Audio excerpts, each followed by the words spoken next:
democratic, there's some recording in progress, people. Peaceful demonstrations were being held calling for democratic reforms, but this was met with swift government opposition, which eventually gave way to a brutal war.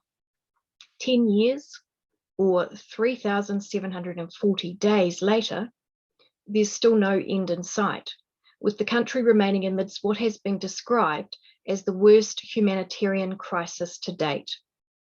For context, World War II came to an end after 2,194 days, and this is 3,740 days. Over that time, 12 million people have been displaced. They're facing unthinkable levels of hardship and loss, and experiencing deepening poverty and inability to access basic resources and services. And here's where ShelterBox comes in. At ShelterBox, we are committed to providing life-saving shelter and other essential supplies for families who are caught in the chaos of conflict and disaster. For those of you who are familiar with ShelterBox, you probably know us best for our disaster relief work. Over the past 21 years, we've proudly supported 2 million people all over the globe, helping families rebuild and recover after their lives have been devastated by earthquakes, hurricanes, floods, and so much more.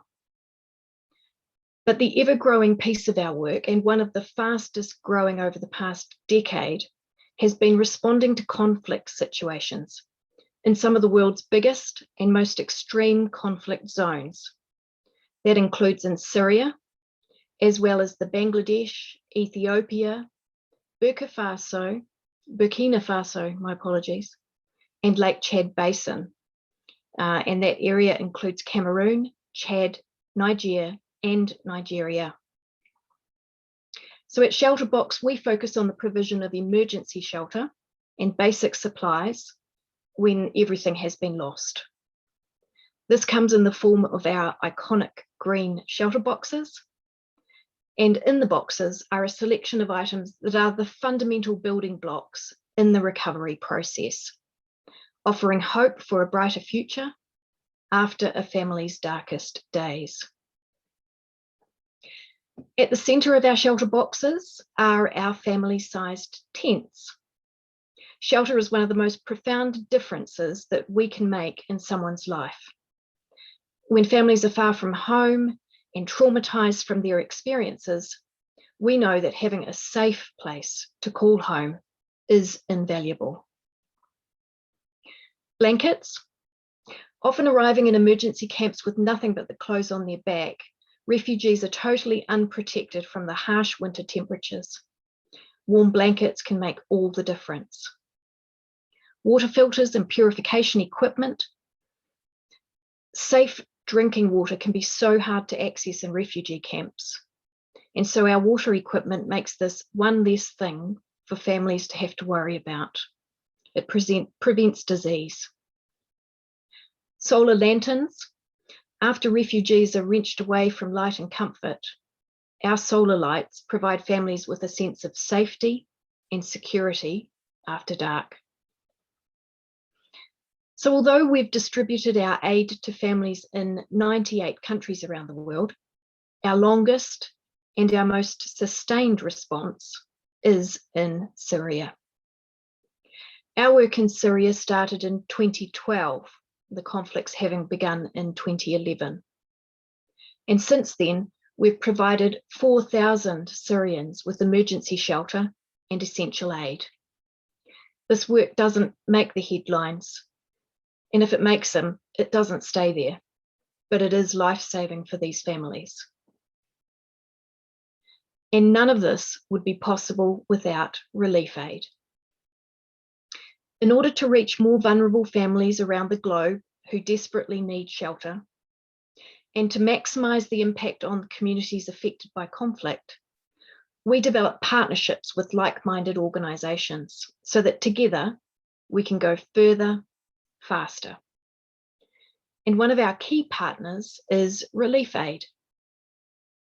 ReliefAid is an international humanitarian organisation that has delivered aid to 2,100 people in Syria, and it has the unique ability to rapidly mobilize on-ground networks in order to provide relief to families who are inaccessible to other aid organizations.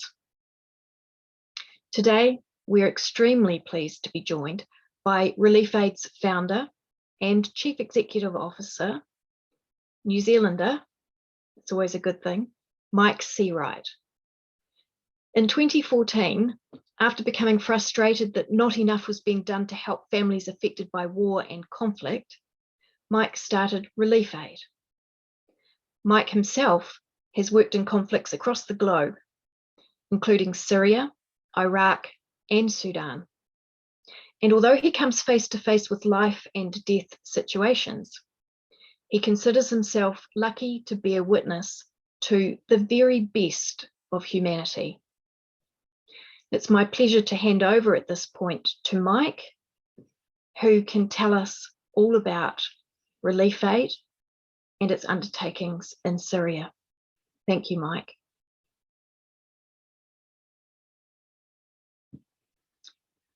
Mike, you'll need to unmute. Can you hear me? Great. Thank you, Jackie. That's going to be hard to follow. I'll do my very best, of course, to articulate in such fine words the situation in Syria and the situation in conflict zones. Perhaps I'll start with a short presentation as well, just to give us a taste of what life is like in war zones and why we were founded and our objectives in terms of what we're trying to achieve in partnership with ShelterBox in Syria. Shouldn't take too long, and certainly open to any questions as we go forward through the evening. If you give me 1 second, please. Go here.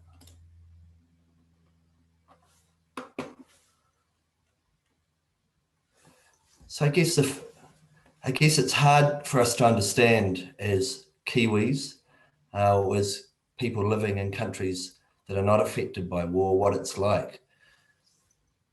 But for many overseas, they've seen the first-hand effects of what war does to them and their families, destroying homes, hospitals, and schools, hurting the innocent families who, through no fault of their own, are forced to flee with their lives intact and hopefully not too injured, like this little boy here. He's actually, this photo was taken by a friend of our team leader in Aleppo City in 2016. He's very famous. But him, along with his family, are forced to flee into displacement camps, as Jackie's mentioned, with nothing but the shirts on their backs. Their old lives very much like our own prior to the war in Syria starting and wars around the world, lost to the chaos of war. Vulnerable and alone, mothers like Ahmad here, who had her family home bombed, her kitchen and everything in it destroyed, her husband killed in an airstrike, now living in a camp in northwest Syria. The only thing they left their homes with were a mattress and 2 blankets, arriving at one of these displacement camps with nothing and no help available to them, in desperate need. Unfortunately, her story is not unique, and help is needed for families like Ahmad's around the world, with millions, both in Syria and abroad, forced to live elsewhere, forced to live in desperate conditions in displacement camps, with nothing to their name. Having worked in these war zones for over, at the time of founding for ReliefAid, a decade, we realized that not enough help was getting to those families caught in the crossfire of war. If we look specifically at Syria, we were seeing support reaching those families in Jordan, Turkey, and Iraq. But little or no support, and certainly little shelter support, was making it inside Syria, onto the front line in places such as Aleppo City.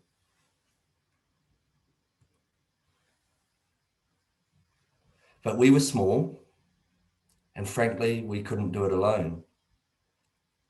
Interesting how life brings two parties together, and it was a beer in London in 2015, with one of ShelterBox operational staff in London that bridged the gap between a partner an organisation like our own who was starting out, had access and had staff and the expertise to work in a war zone, but didn't have the shelter support, didn't have the resources necessary to reach these families.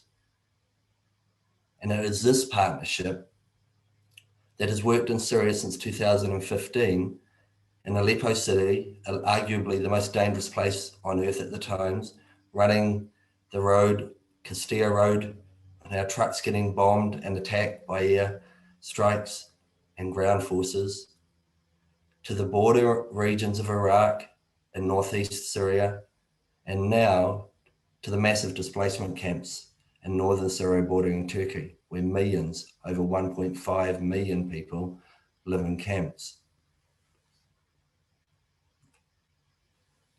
It is this partnership, the partnership with ShelterBox, that have enabled us to reach over 165,000 people inside Syria. As an organisation, we've reached over 210,000 people in the 5 years that we've been operating, and operational, I should say, in Syria.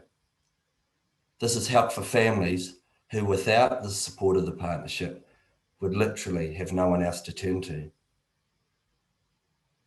And as I see our future, as I see the future of the world, wars will continue and help will continue to be needed. So our mandate for now and into the future is to continue to help families caught in the crossfire, and partnerships with ShelterBox make this possible. Thank you.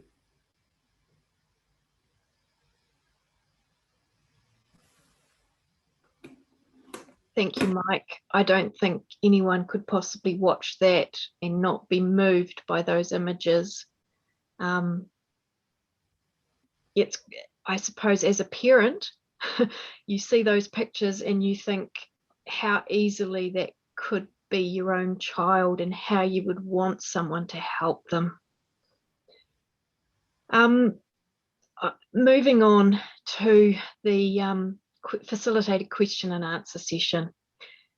Mike obviously is one of our panelists. I'd also like to introduce you to Sally Fletcher. Sally is a Rotarian. She's one of our 6 New Zealand ShelterBox response team members, and we're very proud of them all.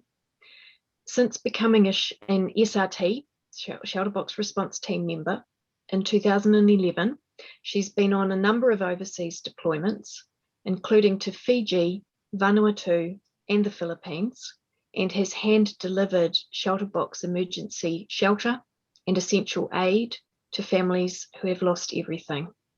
Welcome, Sally, and thank you for joining us tonight. Now, if you are both unmuted, I'm going to kick off the panel discussion with a question probably for you, Mike, in the first instance. You've visited Syria many times and other extreme war zones as well. Can you tell us a bit more about what it's like, paint a picture, as your pictures and photos have done, of how things really are and what the living conditions are like? I mean, I saw mud everywhere. I saw people with very little trying to make a lot of what they had.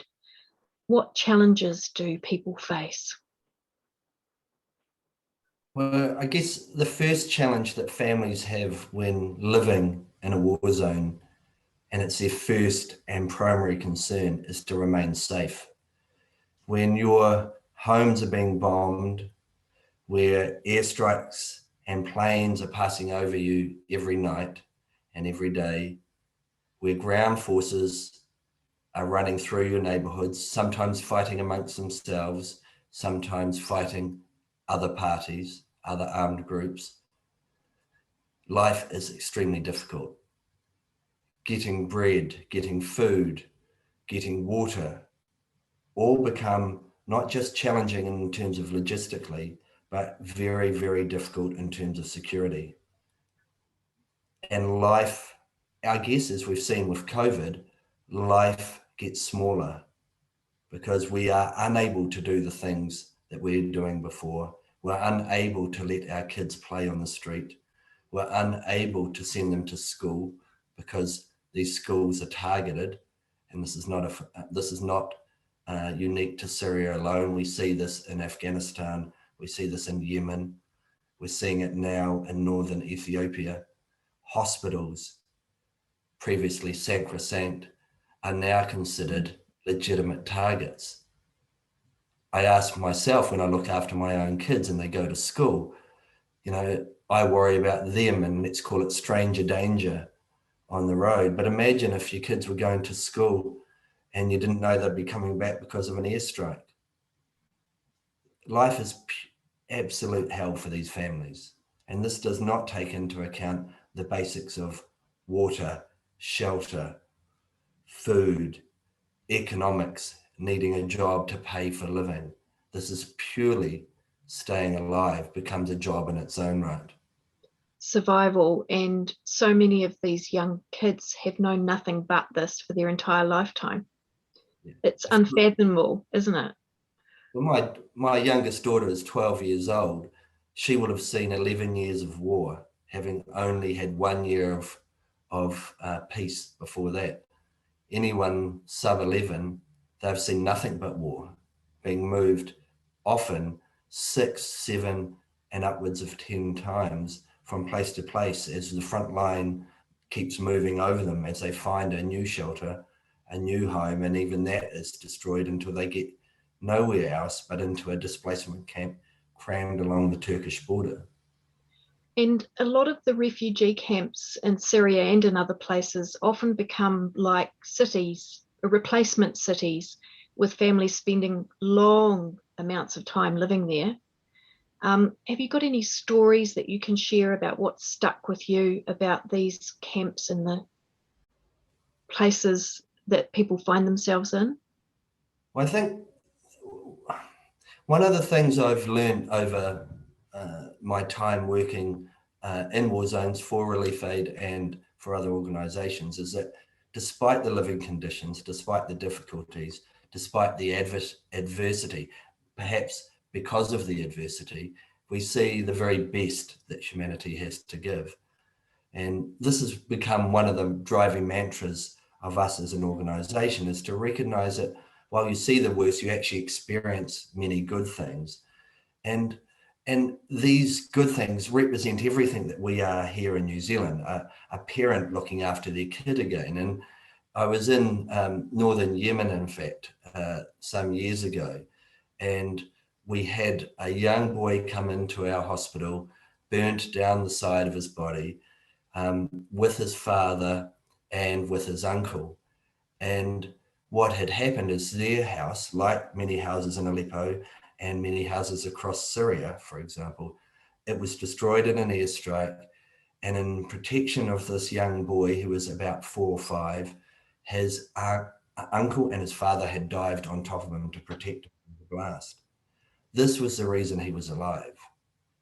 And I kind of looked at this and I think, well, for those Kiwis I meet who find it difficult to understand what it's like to be living in the Middle East, and certainly difficult what it's like to be living in a war zone such as Syria, I share this story because it represents everything that we would do for our own families here in New Zealand. Would we go the distance for our kids in an extreme situation? Well, I would like to think we would. Yeah. And we see this day in, day out, even in our own country. Absolutely. So amongst the chaos is humanity. Yeah, it's incredible. The very worst, the very best. We've got some really good questions coming through from people, and I wonder if I could throw a couple of them at you. Not literally, I won't throw them, but Hannah has asked, with Syria continuing to need help, do you think the help needed will only increase more and more? And going forward, how do we plan ahead for that? I think Sally will have seen this with her own disaster response work. While the situation does not improve, our help will continue to be needed. And without help and without rebuilding efforts, and in the case of Syria, without peace, the situation will actually get worse. And we're seeing greater levels of displacement. We're seeing greater needs as the dwindling resources of families disappear. And while it would be nice to say that they do not need help into the future, I'm proud of the fact that the partnership, ShelterBox and ReliefAid's partnership, keep people alive until that peace is achieved. So yes, will more help be needed? Absolutely. Will it solve the war? It will not solve the war. This is a diplomatic effort is required for this.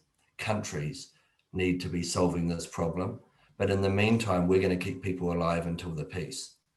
Yep, absolutely. And this is very challenging work.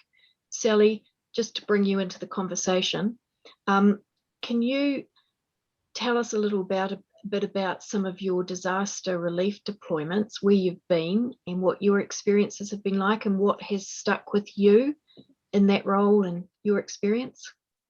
I've been involved since about 2011, and the main sort of disasters I've been to have been the ones that have created by, weather things like flooding, tornadoes, that sort of stuff. I haven't been to the sort of stuff that Mike's been to. So I've been at different stages as well. What happens is when there's been a disaster, ShelterBox are asked to come into the specific country.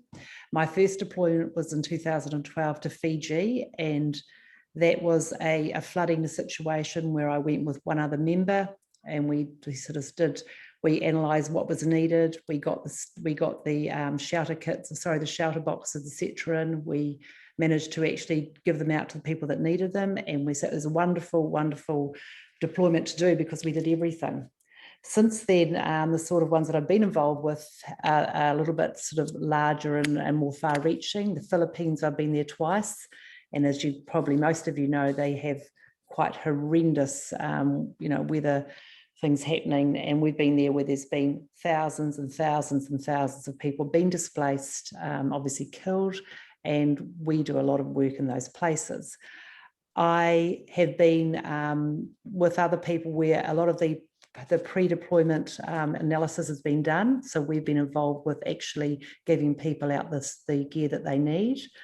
I've also been on other deployments where we've done all the work and not actually been able to give out the shelter and stuff that we can actually provide, but we've managed to get all the statistics and so on that are required to actually give the aid to the people that need it.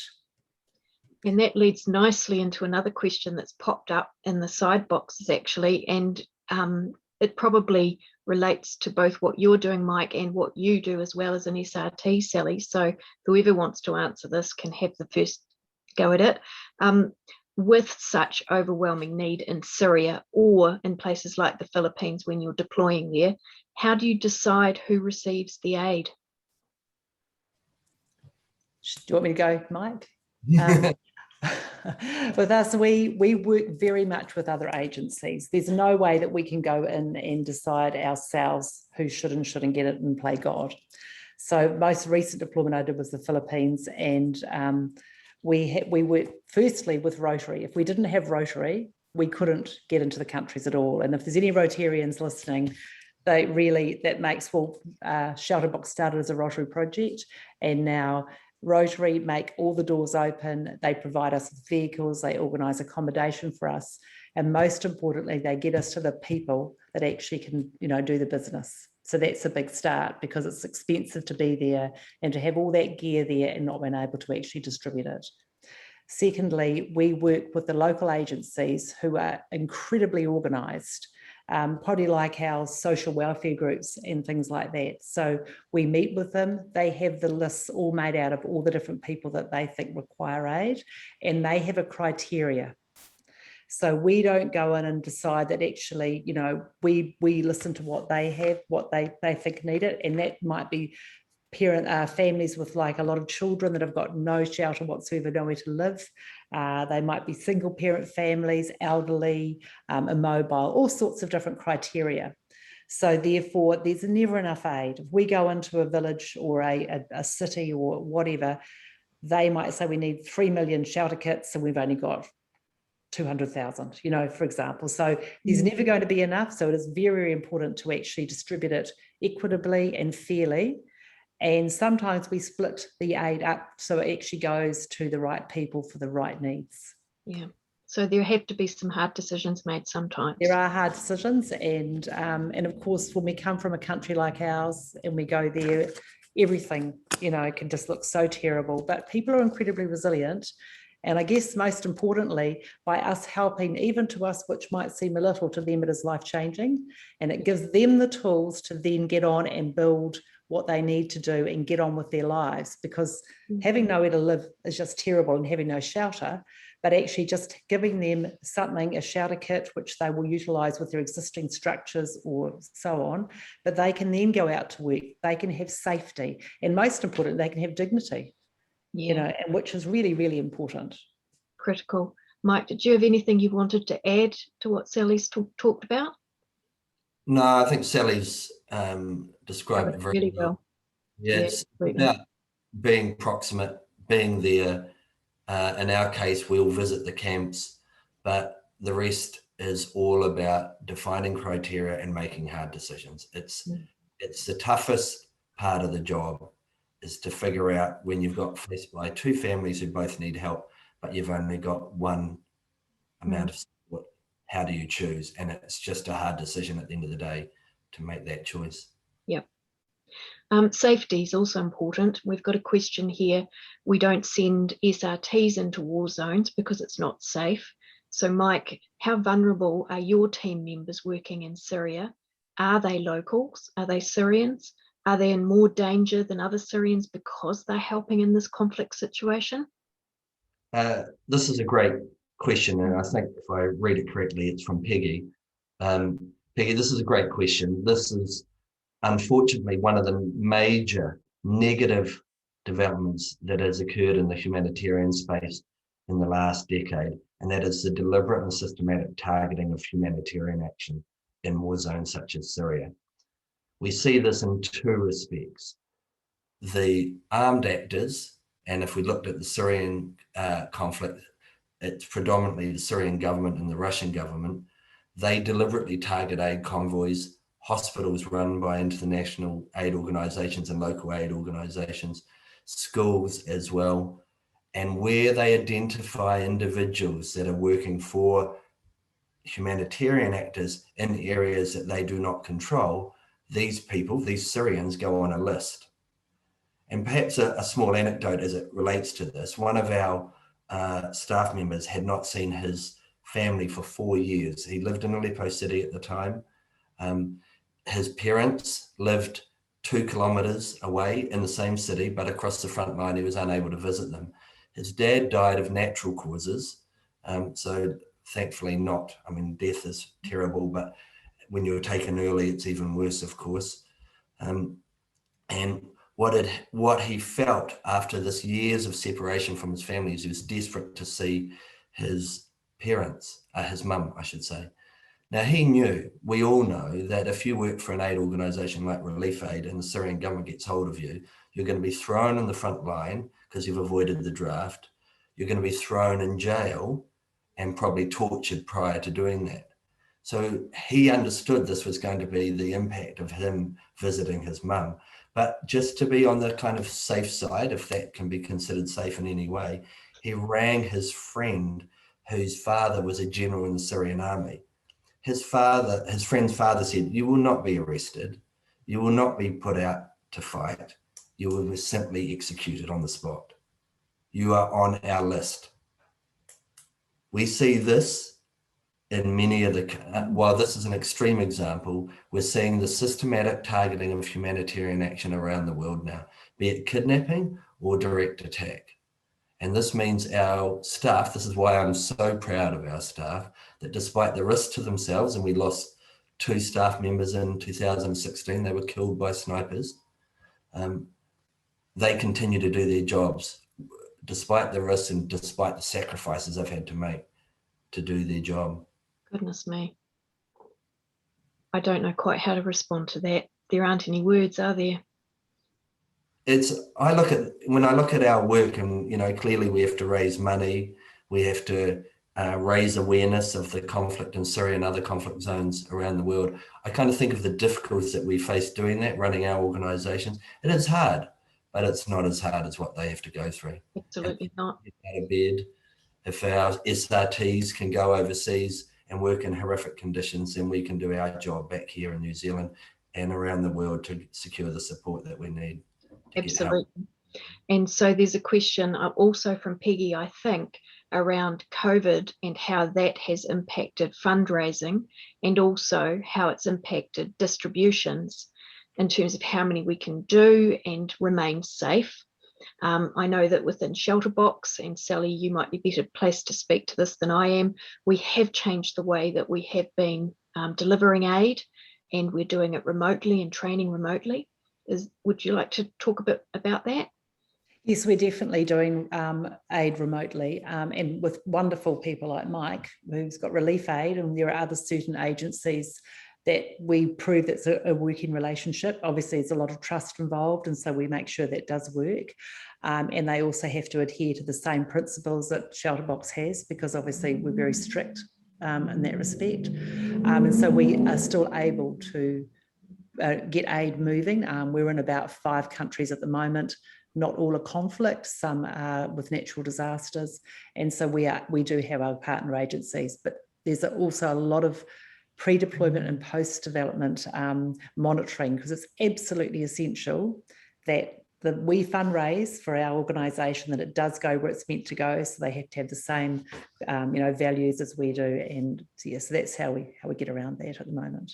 Absolutely. And I think we're also helping in small ways by changing some of the goods that we provide, hygiene kits and so on, to help with the COVID messaging. Yes, we're doing not along with the shelter kits, which I probably won't talk much about what we're actually, because I think maybe a lot of people actually know what we give out at the moment, but we do a lot of buckets with lids, soap, and face masks, and that's in really nearly a lot of the places we're going to, that we are actually now supplying these products, and they're essential, clearly, because that's going to promote the spread, prevent the spread of COVID, I should say. Yeah.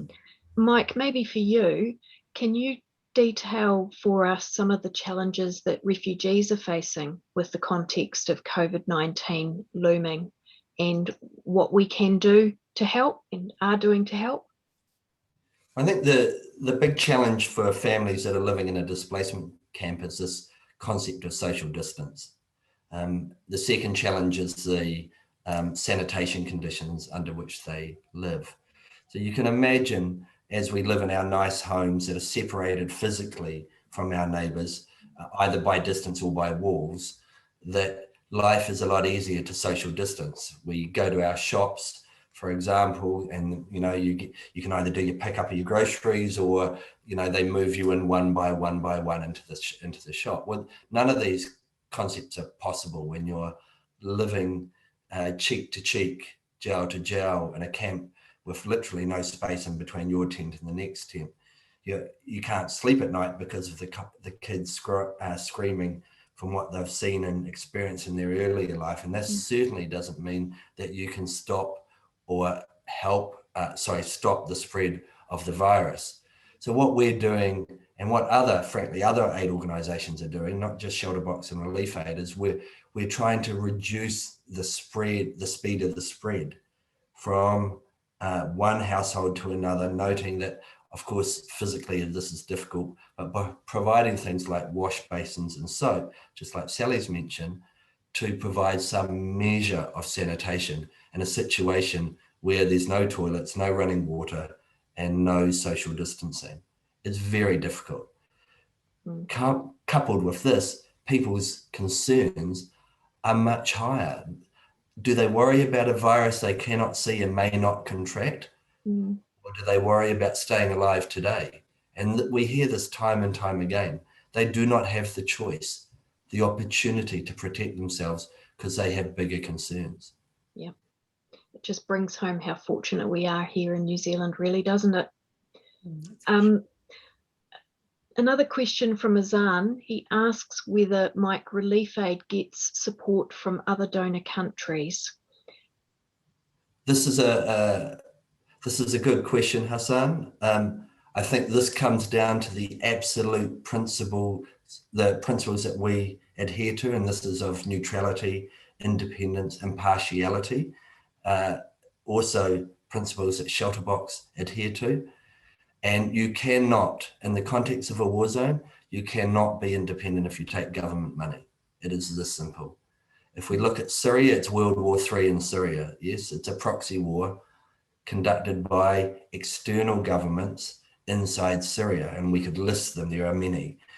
But if you take government money in the context of Syria, then you will be, by perception or by actuality, deemed to be part of the conflict.